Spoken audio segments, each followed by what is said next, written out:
വനിതാ സംവരണത്തിന്റെ മറവിൽ ലോക്സഭാ സീറ്റ് വർധന ബി.ജെ.പി. അജണ്ടയെന്ന John Brittas M P media വണ്ണിനോട്. ഭരണഘടനാ ഭേദഗതി പാസ്സാകാൻ സാധ്യതയില്ല. 50% സീറ്റ് വർദ്ധിപ്പിക്കുമെന്നത് ബില്ലിൽ ഇല്ല. സീറ്റ് അനുപാതം വർദ്ധിപ്പിക്കുമെന്ന വാഗ്ദാനം തട്ടിപ്പാണ്. തെക്കേ ഇന്ത്യയിൽ 63 സീറ്റ് വർദ്ധിക്കുമ്പോൾ വടക്കേ ഇന്ത്യയുടെ നേട്ടം 200-ലധികം സീറ്റുകളാകും. ഭരണഘടനാ ഭേദഗതി തമിഴ്നാട്ടിൽ ബി.ജെ.പിക്ക് തിരിച്ചടിയാകുമെന്നും ജോൺ ബ്രിട്ടാസ് എം പി പറഞ്ഞു. വനിതാ സംവരണ ബില്ലുമായി ബന്ധപ്പെട്ട പ്രതികരണങ്ങളിൽ ഏറ്റവും പ്രധാനപ്പെട്ട പ്രതികരണങ്ങൾ നടത്തുന്ന പ്രതിപക്ഷ എം പിയാണ് ജോൺ ബ്രിട്ടാസ്. അദ്ദേഹം നമ്മളോടൊപ്പം ചേരുകയാണ്. ഇന്ന് സഭയിലെ ബില്ല് വോട്ടിടുകയാണ്. അപ്പോൾ 3-2 ഭൂരിപക്ഷം ഉണ്ടെങ്കിൽ മാത്രമാണ് ബില്ല് പാസ്സാകുക. പക്ഷേ പ്രധാനപ്പെട്ട പ്രതിപക്ഷം എല്ലാം ഈ ഒരു കാരണവശാൽ ഇത് അനുവദിക്കില്ല എന്ന നിലപാട് തന്നെ എടുത്തിരിക്കുകയാണ്. എന്താണ് ബി.ജെ.പിയുടെ ധൈര്യം? അവരെന്താണ് വീണ്ടും മുന്നോട്ട് പോകുന്നത് ഇങ്ങനെ? ഇന്നലെ രാത്രിയുടെ അന്ത്യയാമങ്ങളിൽ പോലും ഈ ബില്ല് പാസ്സാക്കിക്കാൻ വേണ്ടിയിട്ട് അതിന് ഉറപ്പ് ലഭിക്കാൻ വേണ്ടി അമിത്ഷയും മറ്റുള്ള ആൾക്കാരൊക്കെ പല പാർട്ടികളെയും പല എം പിമാരെയൊക്കെ ബന്ധപ്പെട്ടു എന്നാണ് ഞാൻ മനസ്സിലാക്കുന്നത്. പക്ഷേ പ്രതിപക്ഷം അസാധാരണമായ ഒരു ഐക്യമാണ് ഇക്കാര്യത്തിൽ പുലർത്തുന്നത്.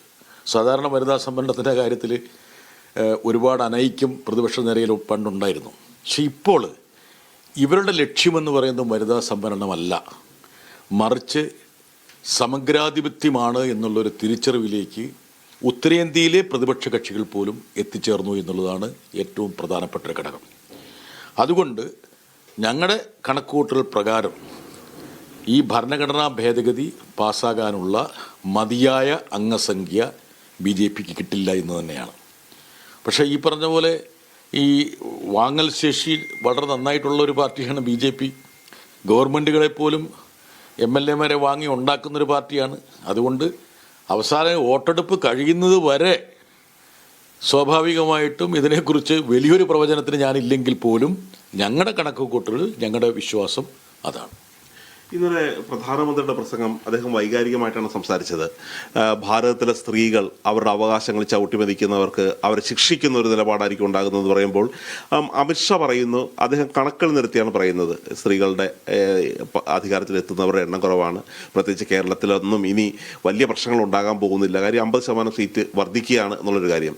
ഈ ഒരു ഫോർമുല, ഈ അനുപാതം വർദ്ധിക്കുമ്പോൾ പ്രശ്നമില്ല എന്ന് പറയുന്നതിനെ എങ്ങനെയാണ് കാണുന്നത്? ഞാൻ തുടക്കം മുതൽ തന്നെ ഒരുപക്ഷെ എൻ്റെ പ്രതികരണങ്ങളും ഞാൻ എഴുതിയ ലേഖനങ്ങളും വായിച്ചു കഴിഞ്ഞാൽ ഇത് വലിയൊരു വെട്ടിപ്പാണ്. ഈ ശതമാനക്കണക്കെന്ന് പറയുന്നത്, അനുപാതം, ശതമാനം എന്നൊക്കെ പറയുന്നത് രാഷ്ട്രീയത്തിൽ പലപ്പോഴും പ്രസക്തമല്ല.